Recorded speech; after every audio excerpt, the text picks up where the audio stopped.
Welcome to Mind Flexing with Alia Parker, your monthly thought expedition to everywhere and anywhere. Strap on your boots or put your feet up. Take a deep breath and let's get flexing.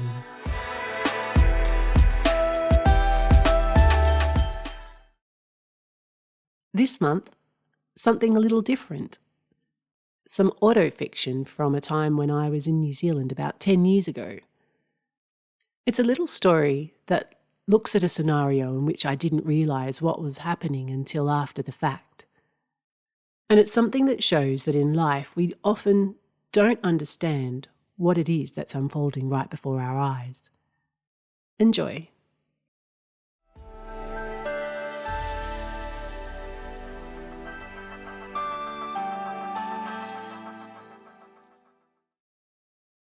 Orcas in the Bay.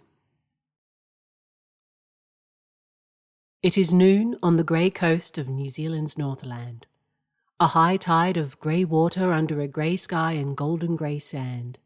Sticks, twisted black and broken, spear from beneath wind-blown bushes, stab the sand and cluster by the driftwood, bleached and beached. At the edges, barnacled black rocks stand steadfast in the waves, agitating the waters with their refusal to move, not an inch, not today, and not tomorrow. The breeze floats gently, having failed to wake fully this day, sleepwalking through the grey-green grasses, over mounds and crab holes, mollycoddling the clouds and rippling the sea's surface, which spills over the sand, popping bubbles, then shyly pulls away. There is an ant by the coastal brush. The breeze sleepwalks over the knees and across the face of a woman lying on the sand, wisping strands of dark hair over her nose from ear to ear. She pulls the hair from her eyes and raises a book into the breeze, pages open, head planted in the sand, staring up to a sky full of words. Rustling the pages, the breeze muzzles all else but the hush of the leaves and the sea.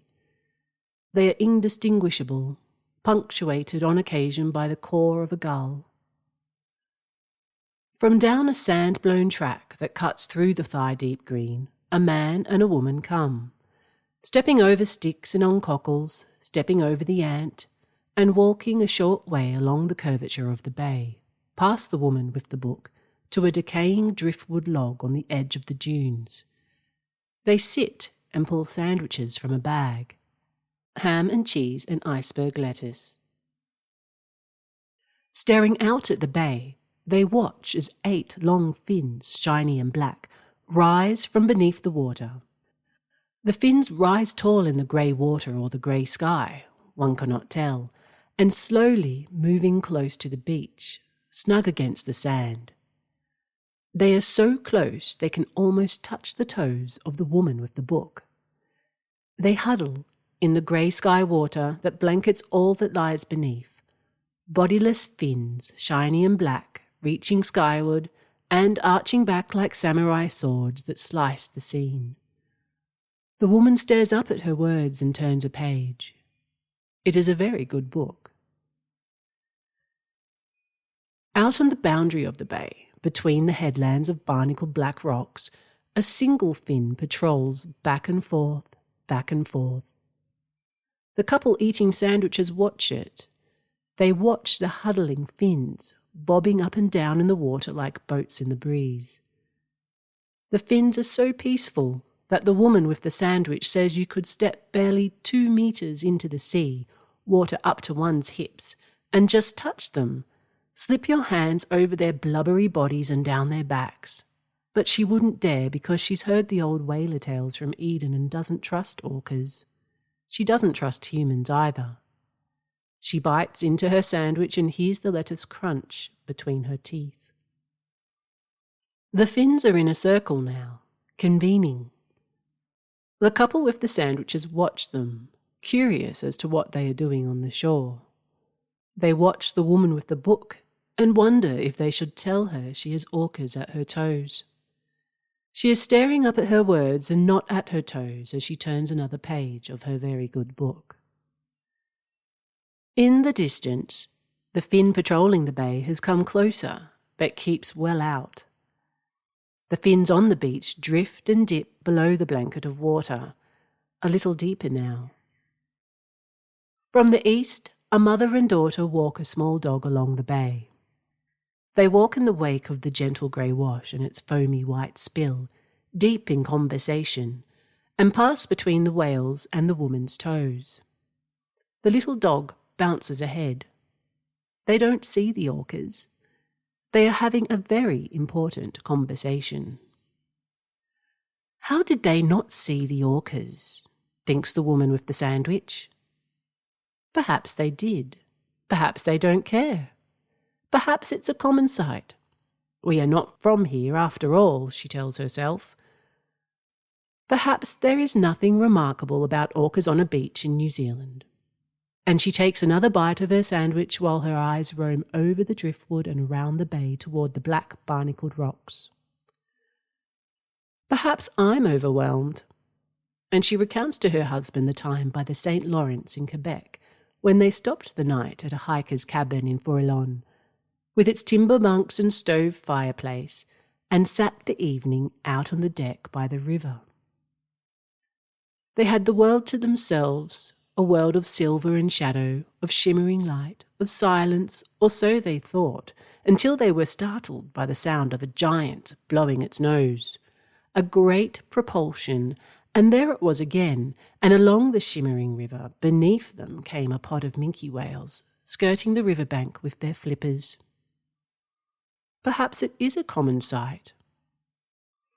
Now, in their polar fleece jackets, zipped to their chins, under mouths munching iceberg lettuce, devouring ham and bakery bread, they watch the mother and daughter with the small dog disappear along the beach. The woman with the book moves, and they watch her too. She closes the very good book, stretches and rolls onto her hands and knees, her back to the salted sea, and dusting the sand, stands to leave.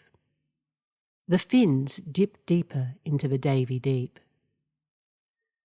Perhaps it's not remarkable, the couple say as they finish their sandwiches and scatter the crumbs to the seagulls and sea snails, sea urchins and sailors. The samurai fin patrolling the bay has disappeared, and the tips of the others are drifting in the grey day. Grains of sand blow over the couple's shoes and into their shipwrecked socks as, standing to leave, they look into the sea once more and wonder if they saw anything at all.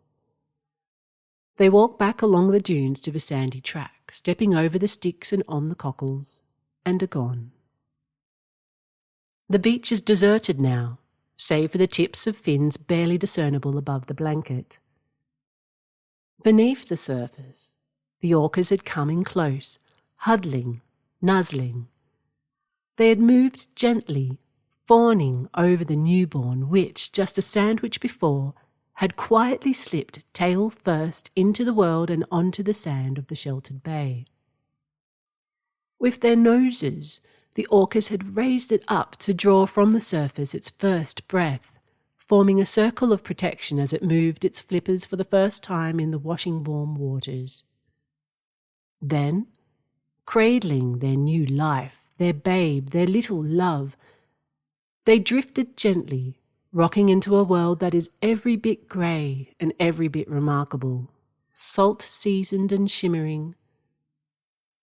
On the beach, the waves crashed into the barnacled black rocks and the breeze kicked sand along the shore. The ant was nowhere to be seen.